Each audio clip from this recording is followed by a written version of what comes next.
Hey YouTube, Steve here. Just wanted to shoot a short video on really two different topics. One current job that I'm on, and one about toolkits, and I'll probably call this something about toolkits. So really quickly, the job that I am on is in this really small apartment. I'll just do a quick panorama. Nice little built-in, by the way, for just a small apartment.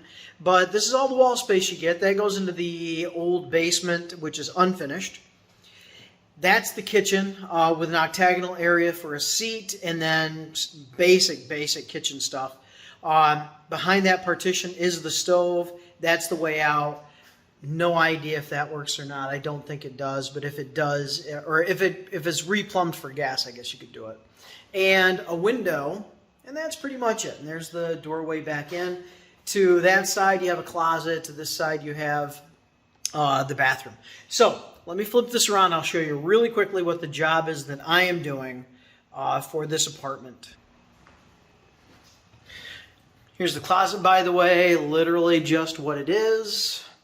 I had to buy some plumbing parts. There's the shower base. And, you know, it's been flooded, so we're going to have a service pro come in and actually attend to all of the floors and all. But I had to open to Chase, do some PEX repair work some time ago. Just an old closet for linens. I don't know if we'll keep that or not. I probably will, but I have to modify it. And then down in here, looks nasty right now, but we have to redo the cast, so we're just going to clear out enough to actually fit that cast fitting in, which will give us solid connection. We'll fill that hole in so we actually don't have a soft spot underneath the base. Then the base goes in. I've simply just cut the plumbing, and I'm about ready to go up with the plumbing so I can install that shower kit right there. So it's really basic stuff. Let me flip this back around.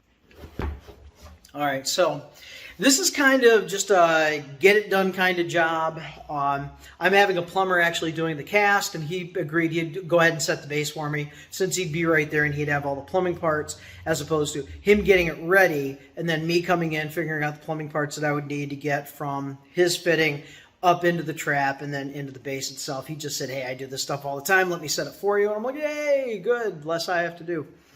So with that, I will be, once the base is set, I'll finish the plumbing and then get the backer board, because I'm going to just run a quick tile job around it. Nothing very fancy, just probably a standard white tile, 12 by 12, 6 by 12, something like that. Just something down dirty and get it done, get it grouted, ready to go. Shower curtain, no door, too small, and there we have it. So that's the job that I am on.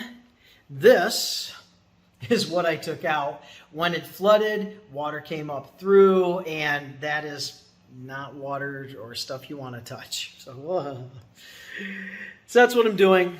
I've got some other things that I'm doing around this. It's a very large Victorian house. This is kind of like a small sublet rental apartment, and then you have a really nice house upstairs I've done a ton of work on for the landlord. So this is what I'm doing, and it was being down here and cutting the plumbing that made me think about toolkits. And so the next part of this is about toolkits.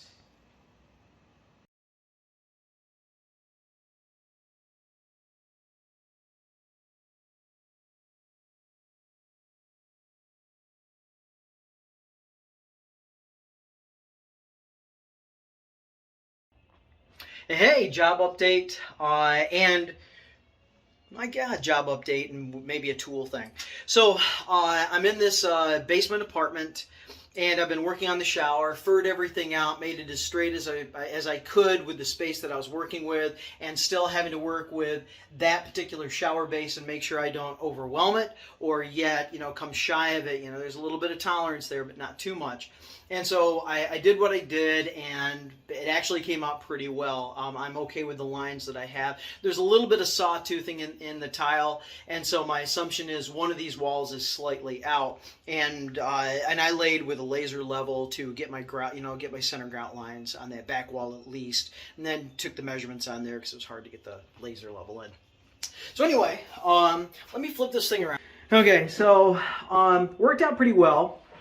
Took a note out of Sal de Blasi, I think. He's this tile guy on the internet that has over 200,000 followers.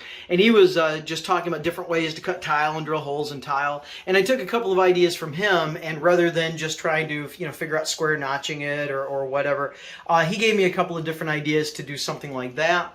And I was able to, just take advantage of the same tool to do that. And I was real impressed with actually drilling that hole. I didn't really drill it. I used a grinder for it. And so, just really impressed. So thank you, Sal de Blasi, the tile man of my heart. So it actually came out well. This side here is going to be edged with trim today, and then I'm going to grout today, actually. Then over here, I have to edge this with trim as well. And there's this really hacked in closet that was, way out of square in every direction possible. I don't know who put it in, but oh my Lord, it would have been worth it to take it out and put it back, but I was not hired to do that. So I'm just working with what I've got. So I've got all this mess going on. And in order to get to grout, I need to get this piece of trim on so I have an edge. So with that, here's what I'm doing. So I have this piece of trim. It's a 1x6. And I've notched it around that because, again, they're not paying me to do a whole lot here. So, I kind of have to make it work as best I can. So I had to, basically just bring it down. There's going to be a little caulking involved. There's going to be a lot of painting involved, and it's not the way I like to do it. But so down here, I had to notch around the existing floor, or notch the existing floor to get that in there. All right, so now I've got that, and I'm fairly okay with that because it's inside this really ratty closet. And then I have an issue of very narrow there, all the way up to pretty wide up here, probably a difference of maybe a ½ inch or so, maybe a little bit more. So I have set it in there. I'm happy with where it's at, and I have scored it with my pencil, and then it's time for a tracksaw. And so here's that piece, and you can see, probably maybe 1.1 inches or so, all the way down to what I am thinking is maybe about 5/8. Right down there. And this is going to be great for a track saw. So I can just lay my long track on there and basically hit a nice straight line and then cut that taper without trying to hand feed it or hand cut it or anything. So let's check this out. Okay, so I've got my track on there. This is the 102 inch track, I guess. And I've already pre-cut this down. This is 81 1/4 inches total length, all the way up to the top. What you're looking at is the notch. So here I have it. I've laid it right down on my pencil line, and I'm actually just ever so slightly over that pencil line. It's right underneath this chip guard here, and which is the cut line. And same thing down here, you can barely see that pencil line. And what I'm going to do is I want to make sure that this board here is just a little bit, just a touch, like a 1/16 wider than what I need. So my face trim will actually sister against that, and it'll take out any variations in that stud work that I had to create. And so everything will lay fairly flat. And voila, there's that taper cut all the way down. And so this piece should actually fit in there just exactly the way I want it. There's a whole adage about like chicken salad and what you can turn into the salad portion of that chicken metaphor. So we'll see. All right, well, the piece is, I haven't nailed it yet, but the piece is installed, and I have a fairly good line that runs all the way down. I was expecting it, so I'm not surprised by this, but I am very pleased with that, and the fact that, just, showing the other side there, showing that, what to use for a track saw. I am digging my track saw. So I'll get this nailed in. The face piece should not be too much of an issue, and then that is more or less just a straight cut, whatever it is. Okay, trim piece is on, all the way down. A little bit of variation in the grout line, and that's probably due to the tile installer and somewhat of the wall that I was dealing with, but probably the tile installer. I'll own up to that one. This was a rush job. And then that worked out very well. All the way down.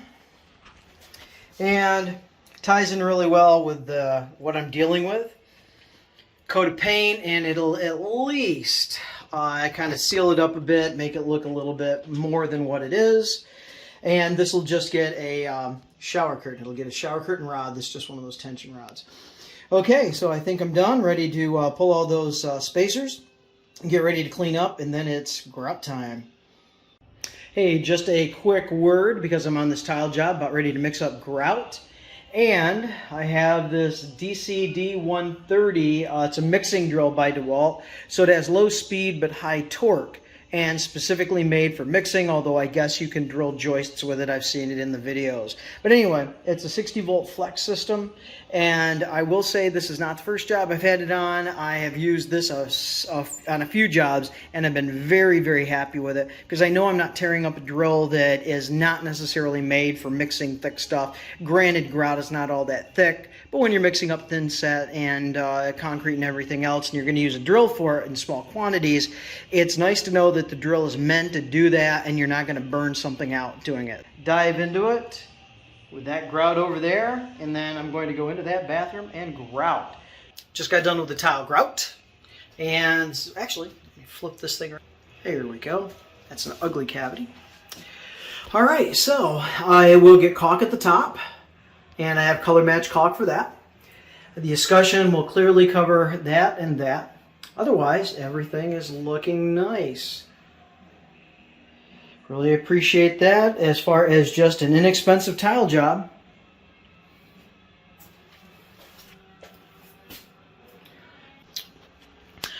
Just a nice little project. Nothing is straight, square, plumb, or level in that thing when I started, and it's only kind of there now. It's like, how much effort do you want to take? I was not able to take out walls. I couldn't really necessarily pull out studs because of the wall on the other side. And so what do? I would have ideally liked to take that cabinet out and either increase the size of the shower. Now, there would have been an issue with the curb down here, but, you know, work with it. Or rebuild that, if nothing else. But unfortunately, they told me not to. They said, yeah, just work with it. And this door here was 15 inches wide on the top, and it was 16 inches wide on the bottom, and it's like a 4.5 foot door. And so, goodness gracious me, this chase that I have to redo in that little gap there is a huge, huge taper cut. I don't know who built this stuff, but oh my Lord. But, you know, I'm getting paid for it, and I'm having a good time, and, you know, I like tile. I don't do a lot of it. So I'm really appreciative when I'm able to do tile. Me and my buddy are getting more into kind of mid-level, hopefully upper level, but mid-level kitchens and baths. We'll do anything. You know, we can do anything this side of building a house because I'm part-time and he's full-time. But between the two of us, we couldn't build a house without a lot of subs. We're trying to do almost all of it ourselves. And so with that, you know, there's a lot more tile in my future, and I'm really looking forward to that. I have a lot of the tools needed. I'm starting to get like Sal de Blasi on the internet, on YouTube, and he gave me the idea of various grinder-based hole saws. So I'm going to use them on a cordless grinder. Just got a cordless grinder, one of those DeWalts, to drill those things out. 1 3/8 I knew was kind of a standard size for the holes you need to drill for various fixtures, and so I picked up one that had, you know, nice diamond bit, diamond surface. And then for that thing, he recommended a grinder again, but using a flat diamond blade, diamond edged blade for that thing. And I watched him do it, had a great time with it, had a couple of small mistakes, but man, it was great. And then a way you can kind of edge out tile, kind of round it out, it looks like a hole saw, but it's actually cupped on the bottom. So, you know, you can actually, I guess, plunge cut it if you wanted to and create a full hole.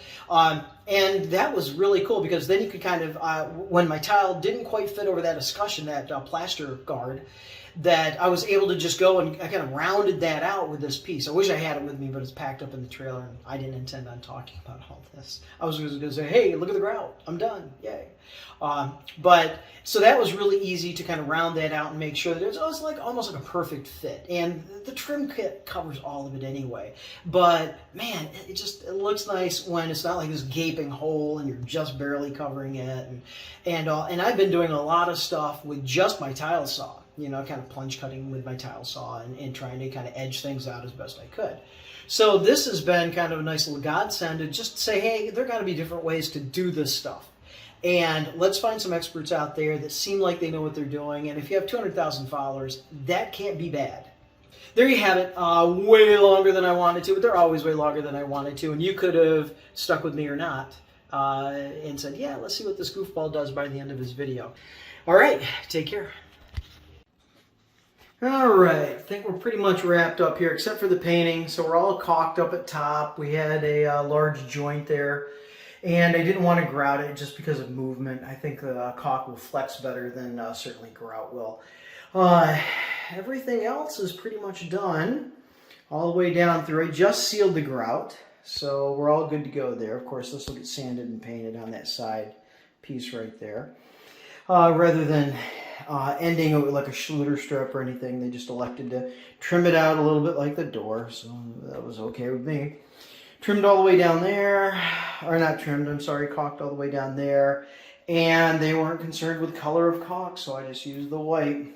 And this piece here is brand new. That was filling in that gap. That was a pleasant piece to cut, because it's almost like a bow tie. It's wider in that corner, narrower in that crook, and then you have to match that, and of course you have the pipes going through. So that was actually kind of fun to cut and tap in, and it's not absolutely perfect, but for this particular bathroom, yeah. Over here on that chase, caulked. The chase itself is installed, all caulked. I'm not going to fill those screw holes because that chase should come out at some point, even though the caulk would be a little bit restrictive. Other than that, I have a magnetic catch to install in here somewhere, and when I go to paint, I've got a piece of sandpaper ready to go for my holes that I filled. All right, well, there you go. Teeny tiny little project, surprisingly many hours into something like this. And that's where homeowners don't understand sometimes, where you have a job like this and all of a sudden, $2,000 or $3,000 later, they're like, well, it was just a small shower. Well, you have custom tile, you have custom trim, you have everything. So there you go. All right. Well, hey, take care, folks. One project in the books. Having a good time.